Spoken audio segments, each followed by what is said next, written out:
ہمارے کرام، بزرگوں، دوستوں، بچوں اور پردہ نشین میری مائیں اور بہنوں، اللہ جل شانہ کا ہم سب پہ لاکھ لاکھ احسان و کرم ہے کہ اس نے ہمیں انسان بنایا۔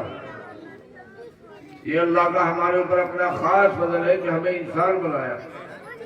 دنیا کے اندر بہت ساری مخلوقات ہیں، 18,000 مخلوقات کہی جاتی ہیں، ان سب میں ہمیں انسان بنایا اور اس کے ساتھ ساتھ اشرف المخلوقات بنایا۔ جتنی مخلوق ہے دنیا کے اندر ان سب کے اوپر ہمیں جو ہے ذمہ دار بنایا اور سب کا سردار بنایا۔ اور اس کے ساتھ ساتھ کیا ہوا، اللہ نے اور نوازا۔ کیا نوازا کہ اللہ نے ہمیں ایمان والا بنایا۔ دنیا کے اندر بہت سارے لوگ ایسے ہیں، بڑے بڑے مالدار، بڑے بڑے رؤسا، جو بہت بڑی بڑی حیثیت کے مالک ہیں، لیکن ایمان سے محروم ہیں۔ اللہ نے ہمیں ایمان کی دولت سے نوازا۔ اس کے ساتھ ساتھ اللہ نے ہمیں اور نوازا کہ اس آخری نبی جناب محمد رسول اللہ صلی اللہ علیہ وسلم کا امتی ہونے کا شرف بخشا، جن کی امت میں پیدا ہونے کے لیے بہت سارے نبیوں نے دعائیں مانگی، بہت سارے نبیوں نے دعائیں مانگی، لیکن اگر کسی کی دعا قبول ہوئی تو وہ حضرت عیسیٰ علیہ السلام، ان کی دعا اللہ نے قبول فرمائی۔ اور اس کے بعد جو ہے ان کو زمین سے آسمان پر اٹھایا، اور جب امام مہدی رحمۃ اللہ علیہ السلام کا زمانہ ہوگا اس وقت وہ جو ہے اتارے جائیں گے، اور وہ بھی یہی کلمہ جو آپ کو اور ہمیں دیا ہے، اللہ لا الہ الا اللہ محمد رسول اللہ، یہی کلمہ پڑھیں گے، کوئی اور نہیں پڑھیں گے۔ ان کے زمانے میں جو کلمہ تھا وہ تھا لا الہ الا اللہ عیسیٰ روح اللہ، تو وہ اللہ تعالیٰ اس کلمے کو بھلا دیں گے ان کو اور کہیں گے لا الہ الا اللہ محمد رسول اللہ۔ اللہ نے ہمیں ایک کلمہ دیا، اور اس کے ساتھ ساتھ اللہ نے ہمیں اور نوازا۔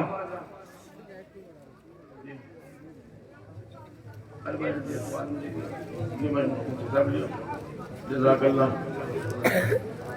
اللہ نے ہمیں اور نوازا۔ کیا نوازا؟ کہ قرآن پاک جیسے عظیم الشان کلام ہے اللہ نے عطا کیا۔ جو ان بچوں نے قرآن پاک پڑھا ہے، ان کا مرتبہ کتنا ہے اس کی کوئی انتہا نہیں ہے۔ ان کا مرتبہ اتنا بڑا ہے کہ انہی کو ہم امام بنائیں گے، انہی کو ہم مولانا بنائیں گے، مفتی بنائیں گے، انہی کے پیچھے نماز پڑھیں گے، یہاں تک کہ اگر اس بچے کا دادا زندہ ہو اور وہ آ جائے یہ چرپائی پہ بیٹھا ہوا ہو حافظ ہونے کے بعد، تو دادے کی ہمت یہ نہیں ہونی چاہیے کہ وہ سراہنے بیٹھے، بلکہ وہ پائیدی بیٹھے، ان کو دھیان کر سراہنے بٹھائے۔ یہ اللہ نے ان کا مرتبہ بنایا ہے۔ اور 7 ایسے لوگوں کو بخشوائیں گے جن کو دوزخ کا پروانہ اللہ تعالیٰ عطا فرما دیں گے۔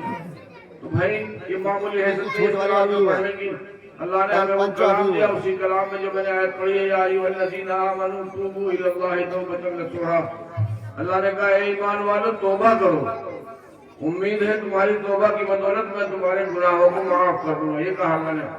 اور اللہ کے پیارے نبی نے کیا کہا؟ التائب من الذنب کمن لا ذنب لہ، جس نے اللہ کے سامنے سچی پکی توبہ کر لی وہ ایسا ہو گیا جیسے آج ہی اپنی ماں کے پیٹ سے پیدا ہوا ہو۔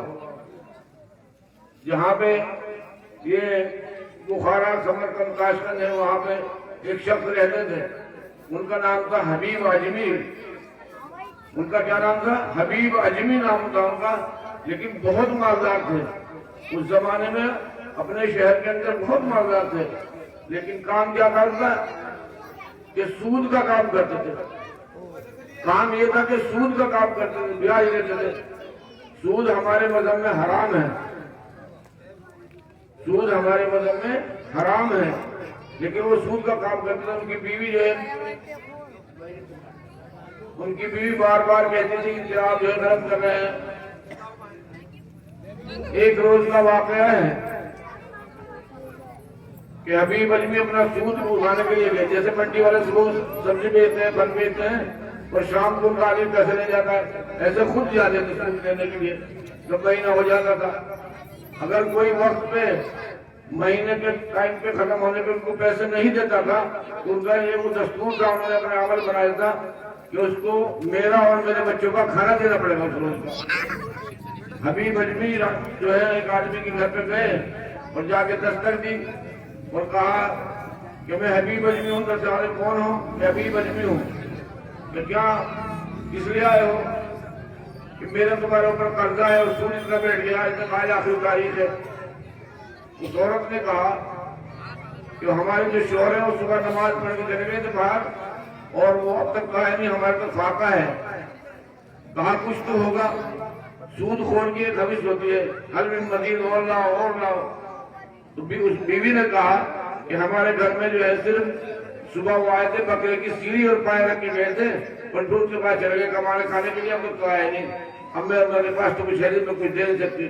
اس نے کہا تو وہی دو ہمیں، بکرے کی سیڑھی پائی دو ہمیں۔ اس عورت نے پردے کی حالت کو دروازے کے پیچھے پکڑا دیا۔ حبیب اجمی سیڑھی پائی کو لے کے گھر گئے، اپنی بیوی سے کہا کہ اس کے پکاؤ۔ ان کی بیوی نے اس زمانے میں تو ہنڈی ہے، کوکر ہے، کیا کیا ہے اس زمانے میں جو ہوگا، انہوں نے پکانے رکھ دیا۔ جب پکانے کے لیے رکھ دیا تو پک گیا، سالن بن کے تیار ہو گیا۔ تو بیوی نے کہا کہ کھا لیجیے گا، دسترخوان بچھایا اور کہا اتار کے لاؤ۔ جب بیوی اتارنے گئی تو ہنڈی میں سے تو اس میں گوشت غائب، پتھر حاضر ہے، پتھر کا ٹکڑا رکھا ہوا۔ بیوی نے کہا دیکھو ہم جو میں تمہیں بار بار کہتی ہوں، میں تمہیں بار بار کہتی ہوں کہ سود مت لیا کرو، سود حرام ہے۔ دیکھو آج اللہ نے ہمیں نظارہ ہی دکھا دیا اور بیوی سے لعن طعن ہو گئی۔ آج بھی یہ حال ہے کہ اگر کسی کی بیوی سے لعن طعن ہو جائے تو گھر سے باہر کو نکل کے چل دیتا ہے۔ آتا تو یہ ہے کتابوں میں کہ بھائی پانی پی لے یا لیٹ جائے، سنت یہ لیٹ جائے اگر غصہ ہے کسی کو، لیکن وہ باہر کو نکل کے چل گئے۔ جب باہر کو نکل کے گئے اپنے گھر سے تو ایسے ہی کوئی میدان تھا، اس میدان میں کچھ بچے کھیل رہے تھے، کوئی گلی سے کھیل رہا تھا، گیند سے کھیل رہا تھا، کوئی سندر سے کھیل رہا تھا۔ تو بچوں نے شور مچانا شروع کر دیا اور کہا ارے بھاگو بھاگو بھاگو، حبیب اجمی آ رہے ہیں سود خور، اگر ہمارے اوپر ان کا سایہ پڑ گیا تو ہم دوزخی ہو جائیں گے۔ کس نے کہا؟ بچوں نے کہا۔ کس نے کہہ رہا ہے؟ اللہ نے کہہ رہا ہے۔ اللہ چاہے اس پلر کو جو ہے بلا دے، جس سے جو چاہے وہ طاقت والے جو چاہتے ہیں۔ ان بچوں نے کہا بھاگو بھاگو بھاگو، حبیب اجمی آ رہے ہیں سود خور، اگر ان کا سایہ ہمارے اوپر پڑ گیا تو ہم دوزخی ہو جائیں گے۔ تو ایک تو بیوی سے لعن طعن ہوئی، دوسرے راستے میں بچوں نے کہہ دیا، تو بڑی دل میں ندامت پیدا ہوئی، نادم ہوئے اور دل میں گواہی دی کہ چلو اس زمانے کے جو بزرگ ہیں، اس زمانے کے بزرگ ہیں، بہت بڑے بزرگ ہیں، خواجہ حسن بصری رحمۃ اللہ علیہ، ان کی مجلس لگتی تھی وہاں پہ۔ بصرہ کا یہ واقعہ ہے، وہاں پہ بہت سارے لوگ بیٹھے ہوئے تھے۔ ابھی تو حضرت نماز کی، روزے کی اور زکوٰۃ کی باتیں کر رہے تھے، ابھی سود کی باتیں کر رہے ہیں۔ کون؟ خواجہ حسن بصری رحمۃ اللہ علیہ۔ کہا ایسے لوگوں کو ہماری مجلس میں آنے کا حق نہیں ہے جو سود خور ہوں، وہ لوگوں کا پال چوس کے، لوگوں کا خون چوس چوس کے پیسے اکٹھے کرتے ہوں۔ سود حرام ہے اور سود کی 70 وعید بتائی، 35 وعید ایسی ہے سود خور کے لیے جیسے اس نے اپنی ماں کے ساتھ زنا کیا ہو۔ 35 وعید ایسی ہے جیسے اس نے اپنی ماں کے ساتھ زنا کیا ہو۔ اور مسلمان سود لے رہا ہے، پتہ نہیں کیسے کیسے وہاں کمپنیوں پیسے لگا رہا ہے۔ دبئی میں نے کہا تھا وہ سود ہے، بالکل کھلم کھلا سود ہے۔ جو مسلمان لڑکے لگا رہے ہیں، سوچ رہے ہیں 1 لاکھ روپے دے دو اور 1000 روپے مہینہ دے، 4-5 ہزار روپے مہینہ ہمارے گھر آ جائیں گے، وہ کمپنی دے رہی ہے، بہت اس سے بات کر رہے ہیں۔ تو بالکل حرام ہے، ناجائز ہے، بالکل سود حرام ہے مسلمانوں کے لیے۔ تو بہرحال جب وہ لوگ سب اٹھ کے چل دیے تو اپنا آپ بیٹھ رہ گئے۔ خواجہ حسن بصری رحمۃ اللہ نے کہا بھائی تم کون ہو؟ جاؤ، سب چلے گئے، اٹھے اور حضرت کے پیروں میں گر پڑے۔ کون؟ حبیب اجمی۔ کہا حضرت آپ نے سود کی جو باتیں بتائی میرے دل کی آنکھیں کھل گئی، میرے دل کی آنکھیں کھل گئی۔ میں چاہتا ہوں کہ میں معافی چاہتا ہوں اور سود واپس کرنا چاہتا ہوں لوگوں کا۔ اس کے لیے کیا ہو گیا بھائی تم کلمہ پڑھ کے توبہ کر لو۔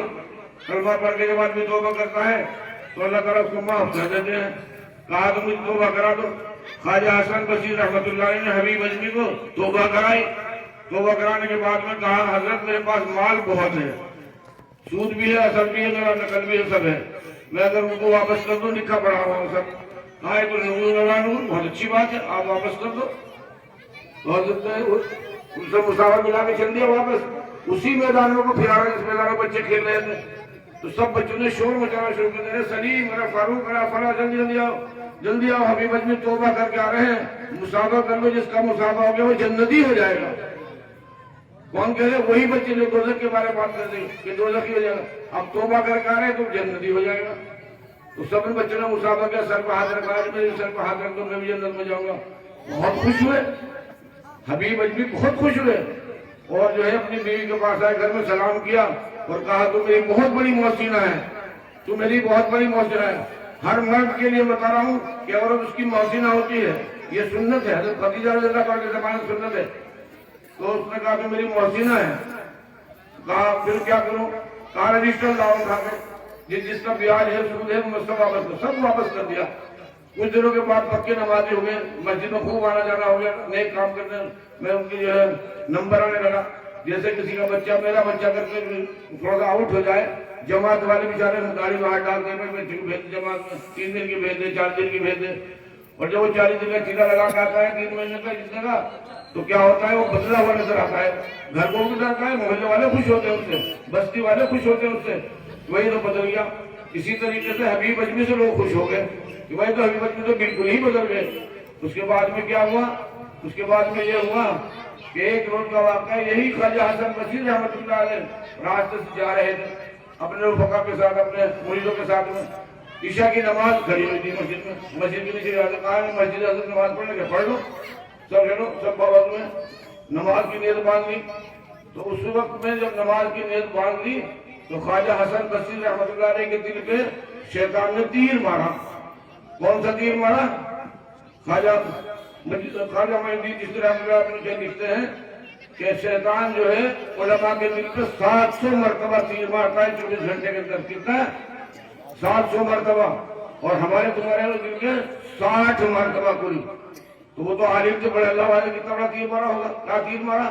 تیر یہ مارا کہ ارے آج تم اس کے پیچھے نماز پڑھ رہے ہو حبیب اجمی کے، کیونکہ حبیب اجمی کو لوگوں نے اپنا امام بنا لیا تھا، امام مسجد سے چلے گئے تھے مندر کے لیے، تو حبیب اجمی نماز پڑھا رہے تھے۔ تو کہا ارے یہ تو وہی حبیب اجمی ہے جس کو تم نے توبہ کرائی ہے کہ نماز پڑھانے کے کھڑا بچے مسلح پہ اس کے پیچھے نمازی نہ ہونے کی، یہ تیر مارا شیطان نے۔ تو خواجہ حسن بصری رحمۃ اللہ نے نیت توڑ کے اور اپنے فیصلہ کہا چلو بھائی آگے پڑھیں نماز، آگے چلو۔ جو لوگ ساتھ تھے وہ سب نے نیت توڑی اور نماز آگے پڑھ جا کے۔ جب خواجہ حسن بصری رحمۃ اللہ علیہ تہجد میں دعا مانگ رہے تھے، کیا دعا مانگ رہے تھے؟ کہ اللہ اپنا قرب نصیب فرما دو، اے اللہ اپنا قرب نصیب فرما دو، اے اللہ اپنا قرب نصیب فرما دو۔ تو غیب سے ندا آئی، آواز آئی کہ کیا کہا کہ حسن بصری ہم تو آج ہی اپنا قرب تمہیں دینے کو تیار تھے اگر تم حبیب اجمی کے پیچھے عشاء کی نماز ادا کر لیتا۔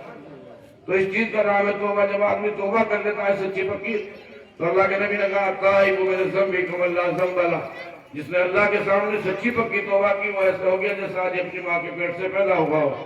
تو بھائی یہ مسجد بنی اللہ کا گھر ہے، آج ہمیں چندہ کر رہے ہیں اس کے لیے، کل یہ بڑھ کے تیار ہو جائے گی، ہم لوگ سب نماز پڑھیں گے آگے۔ اس میں قوم کوئی اگر کوئی اپنا گھر ہی بناتا ہے اس میں آدمی چھپتا ہے، مسجد اللہ کا وہ گھر جس میں آدمی عبادت کرتا ہے، اللہ کو یاد کرتا ہے، تو اس میں زیادہ سے زیادہ چندہ دینے کی کوشش کرنی چاہیے۔ اب تو جو صاحب نے کیا ہے تو ہو گیا، لیکن آئندہ جب اس میں چنائی شروع ہو جائے تو بھائی اس میں خوب مدد کرنا اور کرانا، اس میں خوب مدد کرنا اور کرانا۔ انما یعمر مساجد اللہ من آمن بہ، یہ قرآن کی آیت ہے اس کے بارے میں۔ تو بھائی دعا ہے کہ اللہ تعالیٰ اس مسجد کو جلد جلد تعمیر فرما دے، اس میں لوگ نماز پڑھیں، اللہ کو یاد کریں، اللہ کے سامنے سجدہ کریں، رکوع کریں اور اللہ کی حمد و ثنا بیان کریں۔ اسی کے ساتھ میں اپنی بات ختم کرتا ہوں۔ آخر دعوانا الحمدللہ رب العالمین۔